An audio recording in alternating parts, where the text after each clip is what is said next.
Okay, day 135. This is part 2 on how to catch a spy.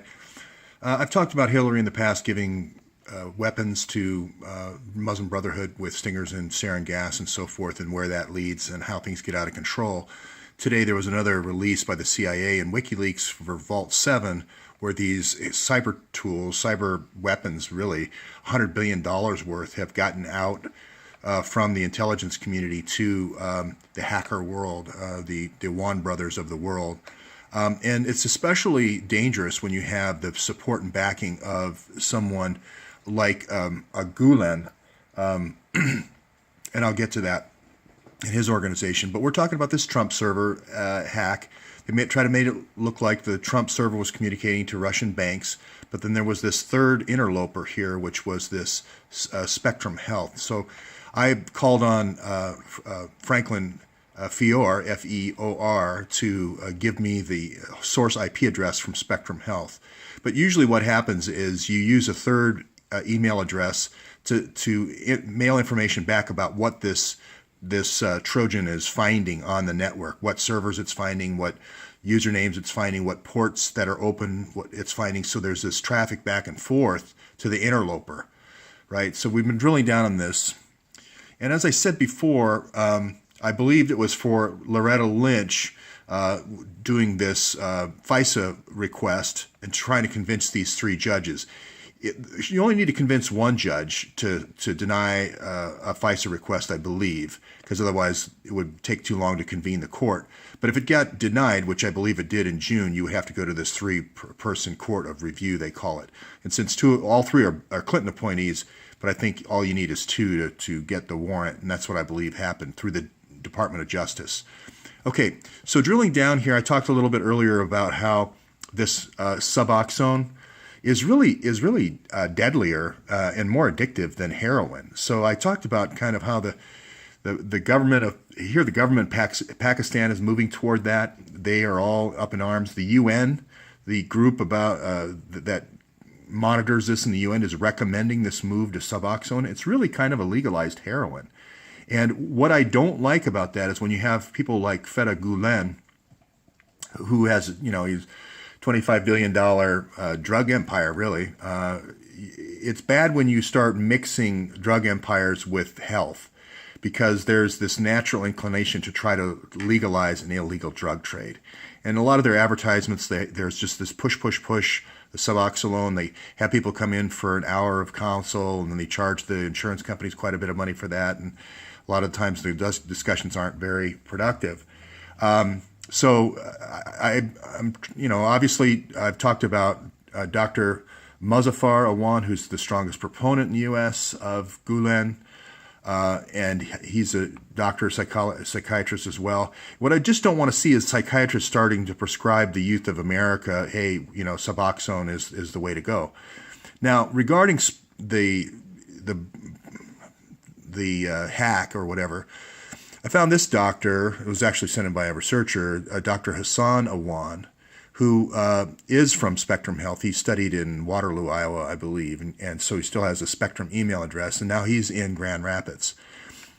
This is the type of thing where someone who knows him at that hospital is using his email for this hacking purposes. A lot of times it's a nurse or an orderly or someone in the IT department at the hospital, or sometimes it's the son or the daughter who's been radicalized and so forth. But I believe it's Hassan Awan's email that was used in the hack of Trump Tower. And I'll just go ahead and make that statement. Again, even though I'm Jewish, I've made many defenses of innocent Muslim people being attacked by none other than Andrew McCabe here in Portland for the Portland Christmas tree bomber. So this is not an attack on Muslims in any way, and we value our Muslim doctors incredibly. I'm sure Dr. Awan here is a fantastic surgeon, and I'm sure he's a hospitalist, I believe. And I'm sure Muzaffar Awan is also a great doctor. I just want to get away from this idea of the heroin, deadly heroines, and I want to get to the bottom of this hack of Trump. Now, again, I go on history. This is Amjad Awan with the BCCI. She has a long history with Hillary This Awan has a history with Hillary with doing Iran-Contra. Iran-Contra was the Mina airport. So there's a direct connect to Hillary here on this, and I'm just trying to drill down on it. The Awan brothers in Washington, D.C. had the top secret clearance, so we know they had access to the information. They had access to 31 different Democrats over their time, the 12 years. We know about the 20 burglaries. We know about the Russian ambassador acting as a go-between for the uranium deal and the Iran hostage deal. We know Greg Meeks' background in terms of what watchdog groups think of him. So we have followed the key committees, Select Committee on Intelligence, Homeland Security, and Foreign Affairs. This is critical information to foreign governments like the Muslim Brotherhood type governments. Andre Carson, obviously Muslim American and a great representative, but he was hacked, and the Awan brothers are going to be a part of this discussion. Now, this should be an FBI investigation. I've got it down to the email address.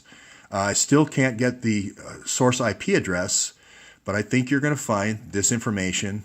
This server is going to be in communication with that email address. You're going to find that. You want to find this server, you want to find this email address, go look at that email account, that hacked email account.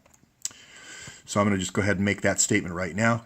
And again, not tilting windmills here. These are connections that have been reported in the past by known spies for Hezbollah and known go-betweens for Iran, like the Russian minister. So, wrapping up, here are the Awan brothers here. We still don't have pictures for Abid Awan and Jamal Awan.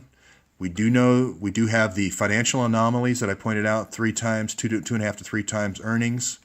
We do know who their representatives are. We don't have any help from the FBI from, as far as pictures from ATM transactions. We don't have anything for the FBI on different car dealership transactions. I mean, they named their car dealership Cars International, and for some reason they had to add an A for CIA. So I think they wanted to give the impression to everyone on Capitol Hill that they were CIA and powerful and had hacking capabilities. You need to look at their movements. Because of the Foreign Affairs Committee, you need to look at oil, people they were meeting with in the oil business. Because they were on House Permanent Select Committee, you need to look at people who they met with in the defense industry. Sorry about the screen going dark there. So that's my reasoning for it's basically the committees. And I think also Homeland Security is going to be an interesting one as well in terms of people coming in from Syria and other of Trump's travel ban countries. Again here, sorry about that. We can get to the Flynn wiretap in a second. But again, looking at the metadata here has to be announced now for Huma and Hillary, because that will open this case up. This needs to be published. There's no secrets involved in this metadata. You can easily publish it. It'll give you dates and so forth. I also think the IP logs need to be established, because I think there's going to be a direct link between these IP addresses and the IP addresses of the Awan brothers and this server. That's all for this afternoon.